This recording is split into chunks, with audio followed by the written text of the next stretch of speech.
بسم اللہ الرحمن الرحیم الحمدللہ والصلاة والسلام علی رسول اللہ اما بعد۔ محترم سامعین، بلا شبہ نبی کریم صلی اللہ علیہ وسلم ساری انسانیت کے لیے باعث رحمت ہیں۔ مسلمانوں کے لیے تو آپ صلی اللہ علیہ وسلم گراں مایہ رحمت ہیں ہی، غیر مسلم بھی آپ کی رحمت و شفقت سے محروم نہیں رہے،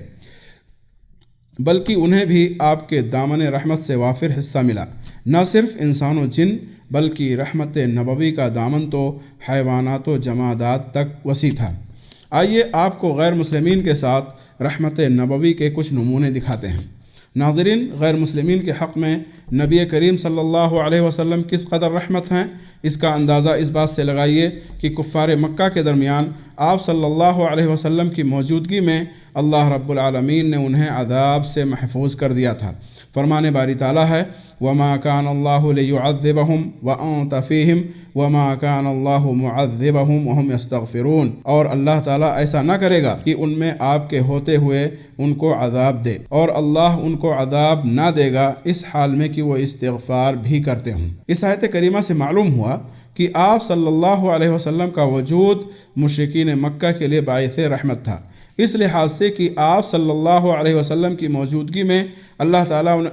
تعالیٰ نے انہیں عذاب سے معمون کر دیا تھا، اور آپ صلی اللہ علیہ وسلم کا وجود گرامی ان کے حفظ و امان کا سبب تھا۔ غیر مسلموں کے ساتھ رحمت نبوی کا کیا عالم تھا، اس کا اندازہ صحیح مسلم کی اس حدیث سے لگایا جا سکتا ہے جس میں آیا ہے کہ کچھ لوگوں نے آپ صلی اللہ علیہ وسلم سے یہ مطالبہ کیا کہ آپ مشرکین پر بد دعا کر دیجئے، تو نبی رحمت صلی اللہ علیہ وسلم نے ارشاد فرمایا مجھے لعنت ملامت کرنے والا بنا کر نہیں بھیجا گیا ہے، بلکہ مجھے تو سراپا رحمت بنا کر بھیجا گیا ہے۔ غیر مسلموں کے ساتھ رحمت نبوی کی ایک جھلک اس واقعے میں بھی نظر آتی ہے جسے امام بخاری اور مسلم رحمہم اللہ نے نقل کیا ہے کہ طفیل بن عمرو الدوسی رضی اللہ تعالی عنہ نے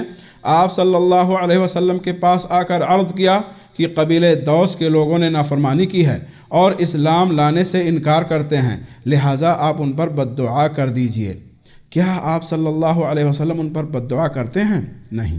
بلکہ رسول رحمت صلی اللہ علیہ وسلم کی زبان مبارک سے رأفت و رحمت سے بھرپور یہ دعائیہ کلمات جاری ہوتے ہیں، اللہم اہد دوسن وأتی بہم، کہ اے اللہ دوس کے لوگوں کو ہدایت دے کر میرے پاس لے آ۔ کفار قریش نے آپ صلی اللہ علیہ وسلم کو وہ کون سی اذیت و تکلیف ہے جو نہیں پہنچائی، پھر بھی آپ صلی اللہ علیہ وسلم کی زبان مبارک سے ان کے حق میں بھی اللہم اہد قومی فإنہم لا یعلمون، کہ اے اللہ میری قوم کو ہدایت دے وہ جانتی نہیں، جیسے ہمدردانہ اور مشفقانہ کلمات جاری رہتے۔ اہل طائف نے آپ صلی اللہ علیہ وسلم کو اذیت پہنچانے اور آپ کی توہین کرنے میں کوئی کسر نہیں چھوڑی، پھر بھی نبی رحمت صلی اللہ علیہ وسلم کی زبان مبارک سے ان کے حق میں بد دعا نہیں نکلتی، بلکہ پہاڑ کے فرشتے کی طرف سے انہیں دو پہاڑوں کے بیچ پیس دینے کی اجازت طلبی کے جواب میں رسول رحمت صلی اللہ علیہ وسلم کی زبان مبارک سے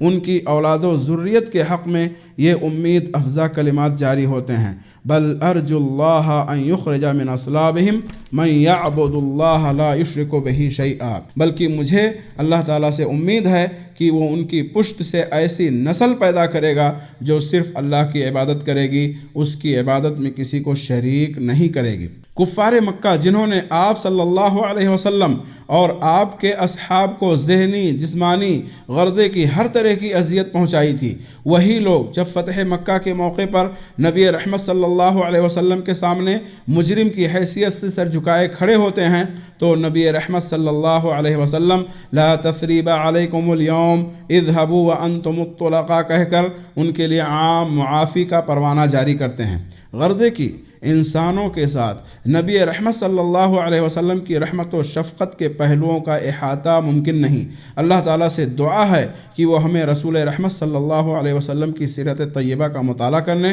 اور اسی کے مطابق زندگی گزارنے کی توفیق عطا فرمائے، آمین۔ وصلی اللہ وسلم وبارک علی نبینا محمد وعلی آلہ وصحبہ اجمعین۔